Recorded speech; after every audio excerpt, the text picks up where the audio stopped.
उससे भी ज्यादा होश उड़ाने वाली खबर सुननी है। चाइना एंड पाकिस्तान ने जॉइंट स्टेटमेंट दी है कि जो कश्मीर इशू है उसको वो रेज करेंगे यूनाइटेड नेशंस में एंड कह रहे हैं कि पीसफुल रेजोल्यूशन होना चाहिए इस डिस्प्यूट का।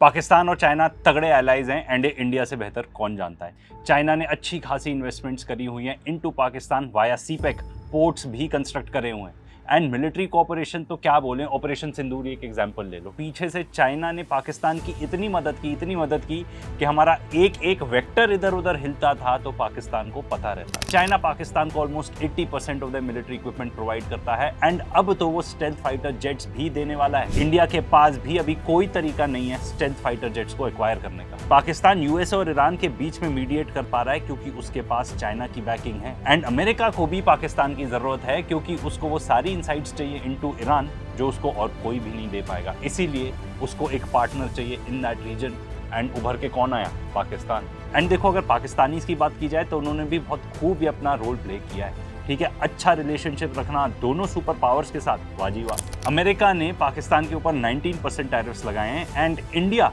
जो कि ओपनली प्रो अमेरिका है, ओपनली प्रो इजराइल है, हमारे ऊपर लगे हुए हैं 50% एंड इनफैक्ट अभी तक तो कोई प्रॉपर ट्रेड डील भी नहीं हो पाई। बट ऐसा लगता है पाकिस्तान को पता है दुनिया किस तरफ जा रही है, नया वर्ल्ड ऑर्डर कैसा रहेगा एंड वो अच्छे से जानता है कि अगला सुपर पावर चाइना ही है, if not the current super power. वो लीडर है टेक्नोलॉजी में, एआई में एंड इसीलिए काफी ज्यादा अलाइनमेंट है पाकिस्तान का टुवर्ड्स चाइना। वैसे तो हम पहले आपको इन दोनों के रिलेशनशिप के बारे में बता चुके हैं पर अब भाई लेटेस्ट वर्जन, अपग्रेडेड वर्जन हो चुका है पाकिस्तान चाइना रिलेशनशिप का क्योंकि शहबाज शरीफ पाकिस्तान के प्राइम मिनिस्टर गए थे China and by the way ये पूरी विजिट का हमारे इंडियन मीडिया में तो खास कहीं मेंशन है ही नहीं एंड इनफैक्ट जो ट्विटर पोस्ट भी हैं कुछ ना कुछ वो तो ब्लॉक ही कर रखी है इंडिया में। तो जो पाकिस्तानी प्राइम मिनिस्टर हैं वो चाइना जाके इस टाइप की स्टेटमेंट्स देते हैं एग्जैक्टली तो उन्होंने बोला है 2 souls 1 heart, बट मतलब मुझे थोड़ा ऐसा लग रहा है 2 जिस्म 1 जान टाइप्स।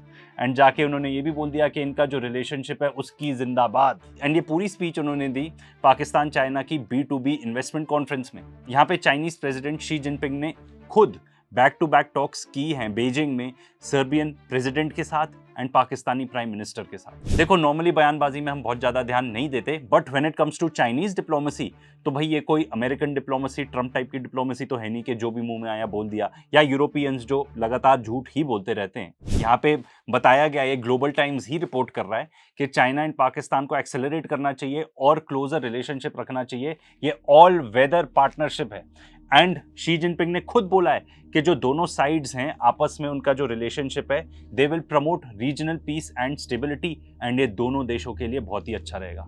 एंड साथ में वो ये भी बता रहे हैं कि एक अच्छी कम्युनिटी होनी चाहिए एंड अच्छा फ्यूचर होना चाहिए नेबरिंग कंट्रीज के साथ। एंड देखो चाइना ऐसा नहीं है कि ये सब चीजें बोल रहे हैं, they put into practice what they say, they put their money where their mouth is. Russia और चाइना का एग्जांपल देख लो, कभी भी इतने ज्यादा क्लोज थे नहीं बट वो जो कह रहे हैं वो अपने रिलेशनशिप्स में भी कर रहे हैं। एंड इंडिया अगर आप देखो तो इंडिया सार्क को इग्नोर कर रहा है। अब सार्क क्या है? South Asian association for regional cooperation. इसमें साउथ एशिया की कंट्रीज हैं जैसे कि अफगानिस्तान, बांग्लादेश, भूटान, इंडिया, मालदीव्स, नेपाल, पाकिस्तान एंड श्रीलंका। ये इंडिया का ही स्टेटमेंट है जब वो कह रहे हैं सार्क के मीटिंग के बारे में कि चाइना की बहुत ग्रोइंग इन्फ्लुएंस है इंडिया के नेबरहुड में। एंड सार्क डोरमेंट रहा है कब से? नवंबर 2014 से। तो जयशंकर की ही स्टेटमेंट है ये बताते हुए कि सार्क इज ऑन पॉज। हमने उसको फुल स्टॉप नहीं किया है एंड वो बता रहे हैं बिकॉज ऑफ पाकिस्तान अप्रोच। अब पाकिस्तान की अप्रोच क्या है हम पहले भी वीडियोस में आपको बता चुके हैं, आगे और सुन लो। अभी अल जजीरा रिपोर्ट कर रहा है, वाइडली रिपोर्टेड है, ये इंडियन मीडिया में भी रिपोर्टेड है कि पाकिस्तान और चाइना सोच रहे हैं कि एक नया साउथ एशियन ब्लॉक बनाए। बिकॉज सार्क में डोमिनेंट नेशन कौन था? इंडिया था, बट एक ऐसा फ्रेमवर्क बना हुआ था कि भाई सारे कंट्रीज इन द रीजन मिलते हैं, आपस में कुछ डिस्कशन होती है, कहीं ना कहीं जिसके भी जो इश्यूज हैं वो सॉर्ट आउट होते हैं।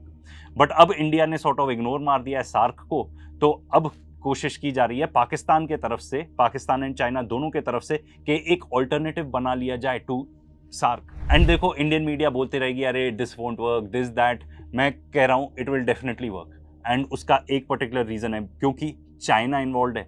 देखो चाइना के पास सब कुछ है आज के डेट में, सब जानते हैं कि अगला अमेरिका चाइना है, नेक्स्ट सुपर पावर चाइना है, if not the current super power. उनके पास पैसा है, उनके पास टेक्नोलॉजी है, सिक्योरिटी प्रोवाइड कर सकते हैं वो। एंड अगर आप देखो इन सारे देशों को, जितने भी साउथ एशियन कंट्रीज हैं, सारे पार्ट हैं चाइना के बेल्ट एंड रोड इनिशिएटिव के except for 2 countries, India and Bhutan. And Bhutan भी कब हाथ से चला जाएगा हमें नहीं पता। इंडिया कहां पे फोकस कर रहा है? क्वाड पर। तो अब क्वाड क्या है? क्वाड है quadrilateral security dialogue meant for security. इसमें है इंडिया, यूएसए, जापान, ऑस्ट्रेलिया। इसका क्या काम है? Basically what it does is कि भाई वो एंटी चाइना है, किसी तरह हमको ऐसा फ्रेमवर्क बनाना है कि हम काउंटर कर सके चाइना का बिहेवियर। अरे यार, अगर मैं आपको अपना ओपिनियन दूं क्वाड पे, एंड ये बहुत सारे एक्सपर्ट्स का ओपिनियन है कि क्वाड इज डेड। ठीक है, क्योंकि अब अगर आप अमेरिका देखो तो अमेरिका तो अपने बेसिस खुद नहीं बचा पा रहा मिडिल ईस्ट में, तो वो यहाँ पे आके क्या कर पाएगा? चाइना जहां पीछे रह के ईरान की इतनी मदद कर सकता है कि ईरान धराशाही कर देता है अमेरिका को, तो अमेरिका यहाँ पे आके क्या करेगा? एंड ऊपर से चाइना ऑलरेडी क्लियर कर चुका है अमेरिका को कि भाई ताइवान वाले किस्से से ना तुम बाहर रहो। अब तो अमेरिका के ये हाल हैं कि वो जो प्रॉमिस करते हैं ना वेपन्स ताइवान को देने के लिए, उनके पास वो वेपन्स भी नहीं है देने के लिए। एंड एक इंपॉर्टेंट बात, स्ट्रेट ऑफ हॉर्मूज बंद है चाइनीज वेसल्स के लिए। You can sort of imagine के खुला है, किसी की दम है इंक्लूडिंग अमेरिका के जाके चाइनीज वेसल्स को टच करे, उसको अटैक करे। एंड ऊपर से अमेरिका दिखा चुका है कि वो कितना अच्छा एलाय है। साउथ कोरिया से, जो उसका लॉन्ग टर्म एलाय है, वहां से एयर डिफेंसेस मूव करके ले आए मिडिल ईस्ट इजराइल को देने के लिए। तो अभी क्वाड मेंबर्स की मीटिंग हुई थी इंडिया में, उसमें क्या क्या डिस्कस हुआ? वहां पर ये बात हो रही है कि भाई सर्वेलेंस कैपेबिलिटी बनाएंगे, ठीक है, अपनी रीजन में। अंग्रेजी काफी सारी लिखी हुई है। एंड वो ये बोल रहे हैं कि फीजी के अंदर अपना पोर्ट इंफ्रास्ट्रक्चर है उसको अपग्रेड करेंगे। ठीक है, अब सबसे इंपॉर्टेंट बात, इंडिया होप कर रहा था, एंड इनफैक्ट क्वाड को रिवाइव करने के लिए सब ये होप कर रहे थे कि जो हेड ऑफ स्टेट्स हैं, मतलब बेसिकली ट्रंप आएंगे इंडिया, ठीक है, क्वाड मीटिंग करने के लिए। बट ट्रंप के लिए उतना ज़्यादा इंपॉर्टेंट ही नहीं है, तो इसलिए वो कभी आए भी नहीं। एंड यहाँ पे ये बताया जा रहा है कि यूएस इंडिया रिलेशनशिप ही उतने अच्छे नहीं है, ठीक है, क्योंकि डिसएग्रीमेंट है ओवर टैरिफ्स। एंड मेरा एक सिंपल क्वेश्चन है, क्वाड में रहने से इंडिया को क्या मिलता है? क्या यहाँ पे कोई पैसे आते हैं? इनफैक्ट हमारे तो पैसे और लगेंगे, ये सब इंफ्रास्ट्रक्चर वगैरह में हमारे पैसे और लगेंगे। तो देखो, मेरे हिसाब से तो कोई बहुत मीनिंगफुल बात निकली नहीं, ठीक है, मार्को रूबियो की इस विजिट से। ठीक है, वो ताजमहल वगैरह विजिट करने गया, वो एक बात थी जो मीडिया में बड़ा दिखा रहे थे।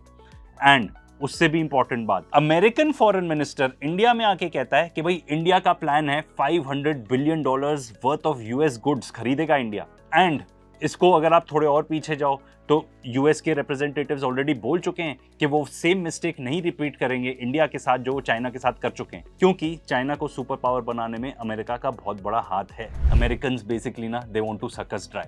वो बेसिकली कह रहे हैं हम तुमको कुछ टेक्नोलॉजी वगैरह नहीं देंगे, तुम तो हमसे बस गुड्स खरीदते जाओ। एंड वी नो कि अमेरिकन, अगर मिलिट्री आप ले लो चीज़ें, ठीक है, उनके F-35, F-16, what military hardware वो बेच रहे हैं, वो कितना ओवर प्राइज्ड है, ये तो ईरान में देख लिया ना हमने। अब देखो चाइना का और क्या कहना है। उसका कहना है कि जो जितने भी वेस्टर्न कंट्रीज हैं ना, वो कोल्ड वॉर टाइप की थिंकिंग में बेसिकली गुम हो चुके हैं। उनको समझ में नहीं आती कि भाई फ्रेंडशिप क्या होती है, ठीक है, उनको अलायंसेस समझ में नहीं आती, वो तो टारगेट करते हैं थर्ड पार्टीज को। उनका बेसिकली ऐसा कहना है कि भाई अगर दो देशों में रिलेशनशिप ऐसा है, एक का लॉस है तो दूसरे का गेन है, वो ऐसे ही समझते हैं। एंड वो हेजेमोनिक इंटरफेरेंस रखते हैं, मतलब बेसिकली वो कह रहे हैं कि भाई एक सुपीरियर है, दूसरा इन्फीरियर है, जो सुपीरियर वाला बोलेगा वही होगा। एंड वो पाकिस्तान को रेफर कर रहे हैं as an iron brother. And उनका बेसिकली ये कहना है कि जो नया वर्ल्ड ऑर्डर है ना, इसमें इक्वल ट्रीटमेंट होगी, म्यूचुअली बेनिफिशियल कोऑपरेशन करी जाएगी between countries of different sizes. मतलब हम आपस में अच्छा पीसफुल रिलेशनशिप बना के रखते हैं, आपस में ट्रेड करते हैं, सबकी बल्ले बल्ले है, वो बेसिकली ये कहना चाह रहे हैं। तो पाकिस्तान और चाइना क्या क्या इकट्ठे कर रहे हैं apart from CPEC? Space program में ये लोग इकट्ठे इन्वॉल्व हैं। अभी रिसेंटली चाइना ने पाकिस्तान की एक सैटेलाइट लॉन्च की है इनटू स्पेस, वो पाकिस्तानी एस्ट्रोनॉट्स को भी लेके जा रहे हैं इनटू स्पेस। पाकिस्तान के अंदर मेट्रो बना रहा है चाइना, वहां पे एग्रीकल्चर में भी काफी इन्वॉल्व है, जो आगे जाके और ज्यादा जरूरी हो जाएगा, क्योंकि लगता है फर्टिलाइजर अवेलेबिलिटी तो कम ही रहने वाली है। एंड इससे भी ज्यादा और अगर आप देखो तो पाकिस्तान पार्ट है चाइना के डिजिटल सिल्क रोड का। बेसिकली उन्होंने डेटा केबल्स ले कर दी हैं बिटवीन चाइना एंड पाकिस्तान, तो आपस में बहुत सारी शेयरिंग कर सकते हैं वो, चाहे वो मिलिट्री शेयरिंग हो, ठीक है, आर्टिफिशियल इंटेलिजेंस हो, बीच में ट्रेड हो, डिजिटल पेमेंट्स हो, ये सब कुछ बहुत ज़्यादा आसान हो जाएगा। एंड दोनों की आपस में सिक्योरिटी अरेंजमेंट्स तो एकदम ही इंटरट्वाइंड है। अभी जो रिसेंटली बलूचिस्तान में अटैक हुआ तो उसको कंडेम किया चाइना ने, एंड चाइना ने बोला हम पाकिस्तान के साथ खड़े हैं and we will support Pakistan in combating terrorism. And BLA तो ऑलरेडी ले ही चुका है रिस्पॉन्सिबिलिटी कि भाई वो अटैक हमने ही किया। एंड अब तो हम जानते हैं कि चाइना पाकिस्तान का cooperation in arms next level तक है। ऑपरेशन सिंदूर के दौरान, ये तो रिसेंटली बात आई है इसी महीने, कि चाइना ने कंफर्म किया है कि ग्राउंड सपोर्ट था, ground on site technical support team पूरी चाइना की मौजूद थी in Pakistan during operation Sindoor. This is big. उससे भी और होश उड़ाने वाली खबर सुननी है। चाइना एंड पाकिस्तान ने जॉइंट स्टेटमेंट दी है कि जो कश्मीर का इशू है वो उसको रेज करेंगे यूनाइटेड नेशंस में, एंड वो कह रहे हैं कि एक पीसफुल रेजोल्यूशन होना चाहिए, ऐसा जॉइंट स्टेटमेंट में लिखा गया है। देखो, कश्मीर का इशू वैसे भी बहुत कॉम्प्लिकेटेड है क्योंकि उसमें अच्छा खासा पार्ट अक्साई चिन चाइना होल्ड करता है। पाकिस्तान ऑलरेडी एक बहुत बड़ी स्ट्रेटेजिक गेम इसमें खेल चुका है, वो ये है कि north of Siachen glacier Shaksgam valley है, वो चाइना को ऑलरेडी दे चुका है अंडर एन अग्रीमेंट जो किया था उन्होंने 1963 में। तो ये इंडिया के लिए बहुत ही बड़ा डिप्लोमेटिक चैलेंज होने वाला है। अब जब पाकिस्तानी प्राइम मिनिस्टर वहां गए थे तो 15 अकॉर्ड्स ऑफ कोऑपरेशन साइन किया है पाकिस्तान और चाइना ने। किस किस चीज़ में? इकोनॉमी में, environment and climate change, agriculture, food security, trade, media, science and technology, counter terrorism and education. क्या चीज नहीं छोड़ी। एंड हमारे इंडियन मीडिया एंड एक्सपर्ट्स क्या बोलते हैं? अरे चाइना का तो पैसा डूब चुका है पाकिस्तान में, वो तो बहुत ही खफा है पाकिस्तान से। अरे यार, अगर ऐसी स्थिति होती तो चाइना और क्यों अग्रीमेंट्स करेगा जाके? एंड देखो, बहुत सिंपल है, ज़्यादातर ये जो इन्वेस्टमेंट्स हैं, जितने भी अग्रीमेंट्स हैं ना, तो चाइना के पास ज़्यादा पैसा है, वहाँ की कंपनीज के पास ज़्यादा पैसा है, तो वो सारे इन्वेस्टमेंट्स करेंगे पाकिस्तान के अंदर। एंड अब बहुत सारे इंडियन लोग बोलेंगे हमें क्या ज़रूरत है भाई चाइनीज़ इन्वेस्टमेंट की, हमारे पास तो बहुत ज़्यादा पैसा है। लेट मी टेल यू, नहीं है बहुत ज़्यादा पैसा। FIIs वैसे भी बहुत ज़्यादा एग्जिट कर चुके हैं एंड हमारी गवर्नमेंट ने ही चाइनीज़ इन्वेस्टमेंट्स लाने के लिए इंडिया के अंदर उनके लिए जो रूल्स हैं उसको ईज़ किया है। तो हम चाहते हैं कि चाइनीज डायरेक्ट इन्वेस्टमेंट आए। एंड देखो, कुछ तो इंस्टेंसेस ऐसे हैं जो चाइना ने इन्वेस्टमेंट्स करें पाकिस्तान के अंदर जो बहुत ही अच्छे इन्वेस्टमेंट्स रहे हैं फ्रॉम देयर पर्सपेक्टिव। अब ऑपरेशन सिंदूर देख लो, पूरी दुनिया ये बिलीव करती है कि चाइनीज जेट्स ने डाउन किए इंडिया के जेट्स, ठीक है। एज अ रिजल्ट जो चाइनीज जेट्स हैं उनकी डिमांड बहुत ज़्यादा बढ़ गई है। अब चाइना और पाकिस्तान मिलकर एक JF-17 फाइटर जेट बनाते हैं, ठीक है। वो पाकिस्तान ने बांग्लादेश को बेचा है और कितने देशों को बेचा है। काफी इंटरेस्ट है लोगों का इस पर्टिकुलर फाइटर जेट में, specially after Pakistan India clashes. And ये बात मैं नहीं कह रहा हूँ, ये बात इंटरनेशनल मीडिया में रिपोर्टेड है। एंड अगर चाइना की बात करें तो भाई we know at this point technology में सबसे आगे चाइना है। खास तौर पे रिन्यूएबल्स का अगर आप देख लो तो EVs, best EVs, most selling EVs BYD Chinese company है। वो तो अब इलेक्ट्रिक ट्रक्स भी बनाने लगे हैं भाई। उनके पास रेयर अर्थ मिनरल्स हैं जो US के पास भी नहीं है, जिसके बिना उनके खुद के F-35 जेट्स नहीं बनते। एंड किसी चीज में अभी चाइना पीछे है तो वो है एयरक्राफ्ट में, पर वो अपने एयरक्राफ्ट भी बनाता है। चिप्स में, जैसे जो AI की चिप्स होती हैं, खासतौर पर सुपर चिप्स जो NVIDIA बनाता है।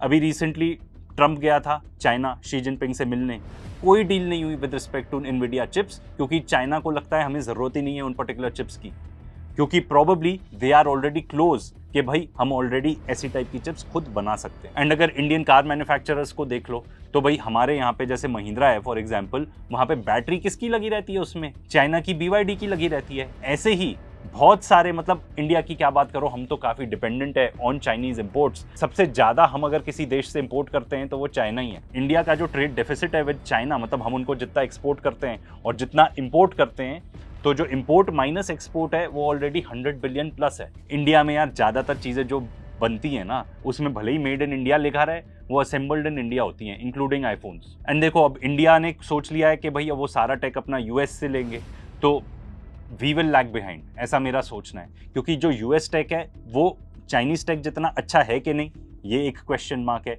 दूसरा, ये महंगा है ज़्यादा, तो चाइना ज़्यादा सस्ती, ज़्यादा बेटर चीज़ें बना रहा है। देखो, एक चीज़ हम बोलते नहीं थकेंगे कि नया वर्ल्ड ऑर्डर बन रहा है। अभी जिस तरीके से US हेजेमोन बना हुआ है ना, पूरी दुनिया को कंट्रोल करने की कोशिश करता है, आगे दुनिया ऐसी नहीं चलेगी। एंड खास तौर पे रशिया एंड चाइना ने ये बात क्लियर कर दी है अमेरिका को।